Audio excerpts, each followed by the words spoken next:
আমরা গর্বের সাথে মনে রাখি আবু বরকত আতাউর গনি খান চৌধুরী জি, লালু প্রসাদ যাদব জি, মল্লিকার্জুন খারগে জি সহ অনেক গুরুত্বপূর্ণ রেলমন্ত্রীর ভূমিকার কথা। আর অবশ্যই মমতা বন্দ্যোপাধ্যায় রেলমন্ত্রিত্বের অসামান্য সময়কেও আমরা মনে রেখেছি। এখনকার সময়ে রেলের সেই ঐতিহ্য যে তলানিতে, তার সবচেয়ে বড় কারণ রেলের মতো লাইফলাইনকে बेसरकारी करार दिके एगिए निये जावा। रेल को प्राइवेटाइज करने का ये इरादा ही रेल को आज का दुखद दिन देखना पड़ता है। और प्रधानत এই জন্যই 2017 থেকে মোদি বাবুর জমানায় रेल बजेट बंध, आलादा करे और रेल बजेट नहीं, बजेट बराद्दो नहीं, ग्रांट्सो नहीं। और इसीलिए ही इस साल जनरल बजेट पढ़ते वक्त हम लोग रेल का नाम सिर्फ 3 बार सुना है। रेल की सुरक्षा, रेल सेफ्टी के बारे में एक शब्द भी नहीं सुना। কে ছিলেন সেই রেলমন্ত্রী যিনি রেলকে আত্মনির্ভর করার জন্য রেভিনিউ আর্নিং এর দিকে নজর দিয়েছিলেন? তাও আমাদের গরিব দেশে টিকিটের দাম না বাড়িয়ে ফ্রেট পলিসি ডিক্লেয়ার করে সম্মানীয় মমতা ব্যানার্জি। যখন মোদি বাবুরা প্রতি কিলোমিটারে 200 কোটি টাকা খরচ করে বুলেট ট্রেনের গল্প দেন, তখন কে সেই রেলমন্ত্রী যিনি dedicated freight corridor corporation of India তৈরি করেছিলেন, যেখানে প্রতি কিলোমিটারে মাত্র 25 কোটি টাকা ব্যয় করে চাল ডাল সবজি তেল দুধ সহ সব নিত্য প্রয়োজনীয় জিনিস আমাদের গরিব দেশের পিছিয়ে পড়া উই দ্য পিপল অফ ইন্ডিয়ার কাছে পৌঁছে দেওয়া যায়। আমাদের তৃতীয় বিশ্বের দেশে কোনটা জরুরি ম্যাডাম, কোনটা বেশি জরুরি? थर्ड वर्ल्ड कंट्री में प्रायोरिटी किसको देना चाहिए? के करेছেন সেই কাজ? বিরল ব্যতিক্রমী মমতা ব্যানার্জি। যদিও বুলেট ট্রেন হোক, we have no objection at all. সব মানুষ মাথা উঁচু করে বাঁচতে চান। কে সেই রেলমন্ত্রী যিনি আমাদের গরিব দেশের we the people of India যাতে মাথা উঁচু করে সিনা টান করে রেলে যাতায়াত করতে পারেন, তাই 25 টাকার ইজ্জত মান্থলি বানাতে পেরেছিলেন দেশের মানুষকে মর্যাদা দিয়ে? জননেত্রী মমতা ব্যানার্জি। কে সেই রেলমন্ত্রী যিনি দেশের ইতিহাসে প্রথমবার ননস্টপ রেল পরিষেবা দুরন্ত এক্সপ্রেস চালু করেছিলেন, যেখানে এসি নন এসি দুই পরিষেবাই আছে। সমাজের সব স্তরের মানুষ ওই দ্রুততম দুরন্ত এক্সপ্রেসের সুবিধা নিয়ে গন্তব্যে পৌঁছতে পারবে। গতির শিখরে থাকা আমাদের প্রিয় মমতা ব্যানার্জি। কে সেই রেলমন্ত্রী যিনি রুগ্ন হয়ে যাওয়া রেলের ওয়াগন কারখানা বার্ন স্ট্যান্ডার্ড ব্রেথওয়েটকে অধিগ্রহণ করতে পারেন? রেলের ওয়াগন তৈরির পাবলিক সেক্টর আন্ডারটেকিং পিএসইউ যেসবকে পুনরুজ্জীবিত করতে পারেন? গঠনমূলক প্রশাসক, কনস্ট্রাকটিভ অ্যাডমিনিস্ট্রেটর মমতা ব্যানার্জি। যেখানে উল্টো দিকে বেসরকারীকরণের চক্করে মোদি বাবুরা রেলের ইঞ্জিন তৈরির কারখানা চিত্তরঞ্জন লোকোমোটিভ ওয়ার্কস প্রচুর লাভজনক সিএলডব্লিউ থেকে শুরু করে প্রফিটেবল সিএলডব্লিউ থেকে শুরু করে লিলুয়া কাঁচরাপাড়া রেলওয়ে ওয়ার্কশপকে বিলগ্নীকরণের পথে নিয়ে গিয়ে অতি লাভজনক শিল্পগুলিকে ধ্বংস করে দিতে চাইছে? কে সেই রেলমন্ত্রী যিনি গ্রুপ ডির রেলকর্মীরাও যাতে বছরে একবার পরিবার নিয়ে বেড়াতে যেতে পারেন তার জন্য ফ্রি পাসের ব্যবস্থা করেছিলেন? বলতে পারেন কে কাজ করতে পারেন? তিনি মা মাটি মানুষের নেত্রী মমতা ব্যানার্জি।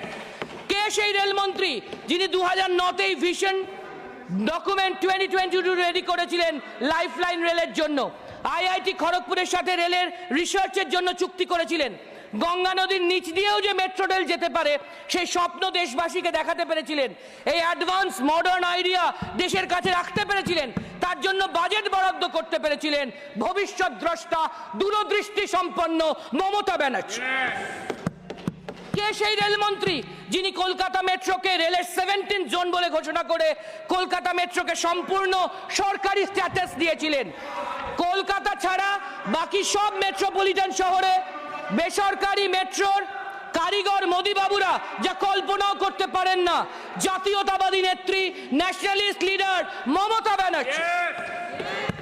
मुश्किल का बात यह है कि मोदी जी का करेंट ब्यूरोक्रेट रेल मंत्री जी इतना कुछ जानते नहीं, क्योंकि with due respect to him जब ये सब हमारे दीदी ने किया तब ये ऑनरेबल मंत्री जी आइदर वॉन्टर बिजनेस स्कूल में पढ़ते थे, नहीं तो कोई कंट्रोवर्शियल कंपनी एडलर इंफ्रास्ट्रक्चर चला रहे थे। और इसीलिए इस मंडे को ये रेल मिनिस्टर साहब ने पार्लियामेंट को मिसलीड किया। हाँ, I am sorry for this information, but इन्होंने डिमांड किया नॉन बीजेपी स्टेट गवर्नमेंट को भी रेलवे के लिए थाउजेंड्स ऑफ क्रोर्स दिया गया, लेकिन सदन में असत्य भाषण देना गैर कानूनी है madam. I will try to share with you some figures. Simple arithmetic, madam. Under the UPA, Kerala received 1.43% of the funds given by the Parliament for railways, which has dropped to 1.17% under the NDA. Under the UPA, Tamil Nadu received 3.38% of the funds given by the Parliament for railways, which has now dropped to 2.59% under the NDA. West Bengal received 16.85% of the funds given by the Parliament for railways under the UPA, which has now dropped to 5.46% only under the NDA. সম্মানীয় রেলমন্ত্রীকে challenge করে বলতে চাই, আমার দেওয়া তথ্য ভুল প্রমাণ করতে হলে একটু অথেন্টিকেটেড করবেন স্যার, প্লিজ একটু অথেন্টিকেট করবেন। শুধু ভাষণ, মিথ্যা প্রতিশ্রুতি, আইওয়াশ আর জুমলায় চলবে কি করে? অমৃত ভাষণ স্টেশন স্কিমে 135টা স্টেশনের মধ্যে একটাতেও কাজ শুরু তো দূরের কথা, কাজ করার জন্য টেন্ডার প্রসেসও চালু হয়নি। 453টি 2024-25-এর আপগ্রেডেশনের টার্গেট থাকলেও মাত্র একটি স্টেশনকে আপগ্রেড করার কাজ শুরু হয়েছে।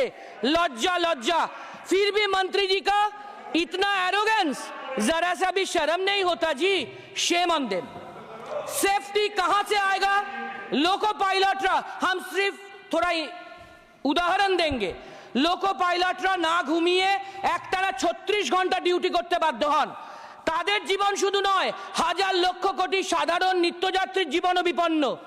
মহিলা লোকো পাইলটদের ন্যূনতম অধিকারের কথা বাদই দিলাম, কারণ পাইলটের কেবিনেট থেকে তারা ওয়াশরুমে যাওয়ার সুযোগটুকুও পান না। 58,000 গ্রুপ সি ভ্যাকেন্সি আছে বলে গত বছরই রেল মন্ত্রক ঘোষণা করেছে, যাদের মধ্যে 4 ভাগের 3 ভাগই সেফটি সুরক্ষা ক্যাটাগরিতে কাজ করার কথা। Shame shame. Customer amenities, passenger অ্যামিনিটিসে 22% বাজেট কাট, 15,500 কোটি টাকা থেকে কমে 12,000 কোটি টাকা মাত্র হয়েছে। তাহলে পরিষ্কার বেডরোল, টয়লেট, স্বচ্ছ রেল কামরা, রেল স্টেশন মানুষ পাবেন কি করে? Railway has failed to generate internal revenue even. Railway net earnings also have remained marginal in 22-23, 23-24. For the current financial year, budget estimate was revised. Budget estimate was revised downward by 52%. দুর্ভাগ্যের বিষয় হলো বিশ্বগুরু মহাগুরুরা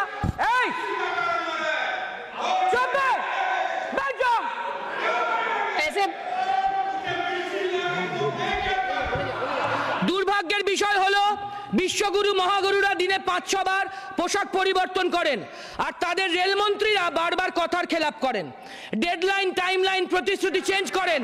এটা কি ভালো? ছি ছি। মোদ্দা কথা, রেলের রেভিনিউ বাড়াতে হবে। রেভিনিউ বাড়িয়ে রেলকে আত্মনির্ভর করতে গেলে বেসরকারীকরণও সমাধান নয়, প্ল্যাটফর্ম টিকিট থেকে রেলের টিকিটের দাম বাড়ানোও সমাধান নয়। ফ্রেট পলিসির ওপর জোর দিন। Eastern Dedicated Freight Corridor EDFC is one of the largest infrastructure projects from Ludhiana in Punjab to Dankuni in West Bengal that stretches about 1839 kilometers, announced by the then erstwhile Rail Minister Mamata Banerjee ji.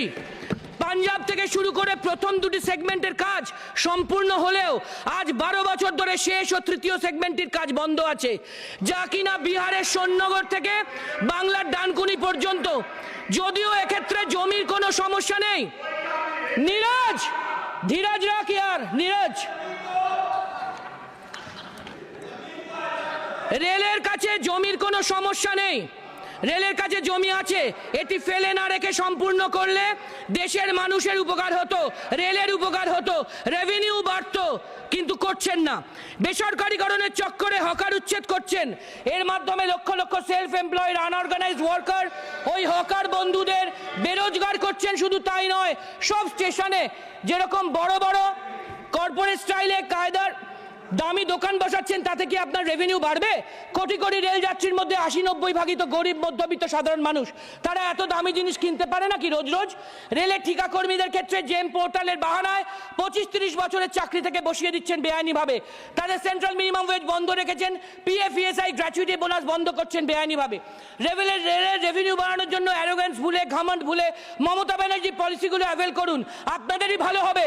রেলের অব্যবহৃত জমি, air স্পেসকে commercially ব্যবহার করা, যাতে অ্যাসেটকে দিয়ে liability overcome করা যায়। সারা দেশে বিশেষ বিশেষ ট্যুরিস্ট স্পটের জন্য, তীর্থক্ষেত্রের জন্য ইন্ডিয়ান রেলওয়ে ক্যাটারিং ও ট্যুরিজম কর্পোরেশনের মাধ্যমে বিশেষ বিশেষ রেল পরিষেবা ও প্যাকেজের পরিকল্পনা করলেও রেভিনিউ বাড়বে।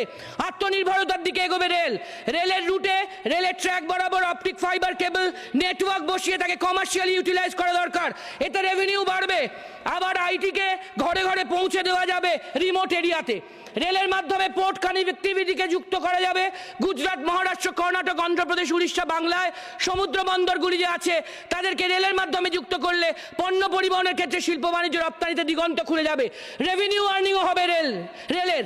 आई रिपीट मैडम, আবার বলছি, प्लीज एरोगेंस के साइड में रख के ममता बनर्जी जी का ये सब तरीका को अपनाइए। घमंड हटा के ये सब मेजर्स लेने में रेवेन्यू अर्निंग बढ़ेगा, रेल का फायदा होगा, रेल आत्मनिर्भर होगा। प्लीज সম্মানীয় রেলমন্ত্রী মহাশয়, আপনার অ্যারোগেন্সকে কমান, ভুল হলে স্বীকার করুন। অহংকারী স্টাইলে ডেডলাইনের ঘোষণা করছেন, বাস্তবে করতে পারছেন না। এমন প্রচার আর আইওয়াস আর জুমলায় না থেকে কাজে করে দেখান, তারপর কথা বলুন। সদ্য প্রয়াত গণকবি ম্যাডাম, এক মিনিট ম্যাডাম প্লিজ। গণকবি প্রতুল মুখোপাধ্যায়ের কবিতার একটি লাইন বলতে চাই, আমাদের দেশে হবে সেই ছেলে কবে, কথায় না বড় হয়ে কাজে বড় হবে। আপনার প্রেডিসিসার সিনিয়র সব রেলমন্ত্রীদের ফলো করুন, তাদের থেকে শিখুন, রেলের রেভিনিউ বাড়ান, রেলকে আত্মনির্ভর করুন, রেলকে দেশের প্রকৃত লাইফলাইন হিসেবে গড়ে তুলুন। প্রায় 12-13 বছর ধরে পার্লামেন্টে অনেক আলোচনা বিতর্ক আমার এই 3টে টার্মে আমি শুনছি। এমন অ্যাটিটিউড আজকাল দেখছি ট্রেজারি বেঞ্চের, এটা ঠিক না, একে আমি কন্ডেম করতে চাই। বাংলায় জিততে চান, আসুন পলিটিক্যালি জিতুন, মমতা ব্যানার্জির উন্নয়নকে লড়ে কমপ্লিট করে জিতুন, ফেয়ার ডিল। কিন্তু ভোটার লিস্টে কারচুপি করে দিল্লি, মহারাষ্ট্রের মতো ভোটার বাড়িয়ে পাওনা টাকা হকের করি আটকে রাখবেন, প্রায় 2 লক্ষ কোটি টাকা ন্যায্য ডিউ বাকি রাখবেন, লোকের পরিশ্রমের স্যালারি ওয়েজ দেবেন না, আর সংসদে দাঁড়িয়ে পার্লামেন্টে এসে বাংলাকে ডিফেম করতে, অসত্য বলবেন, এটা ঠিক না। নির্মলা সীতারামন জি থেকে অন্নপূর্ণা ম্যাডাম, ধর্মেন্দ্র প্রধান জি থেকে ম্যাডাম প্লিজ, অশ্বিনী বৈষ্ণব জি, সবাই সদনকে ভুল ইনফরমেশন দিচ্ছেন বাংলা সম্পর্কে, অসত্য বলছেন, অথেন্টিকেট করছেন না। আমাদের কাছে ডকুমেন্ট আছে, সব প্রতিটা সত্য সঠিক ইনফরমেশনের কাগজ আছে। সবচেয়ে বড় কথা, সব বিভাগে বাংলা ইউনিয়ন গভর্নমেন্টের থেকে ফার্স্ট প্রাইজ পায় কি করে ম্যাডাম? ফার্স্ট প্রাইজ দিচ্ছে আর মিথ্যে কথা বলছে, অসত্য কথা বলছে। ভুলে যাবেন না ম্যাডাম, হো গিয়া 1 সেকেন্ড, ভুলে যাবেন না এই অ্যারোগেন্স আর জুমলাই আপনাদের 303 থেকে 240 করেছে। এমন চললে এরপর 200 নিচে চলে। मैं अगले वक्ता को बुला रही हूँ।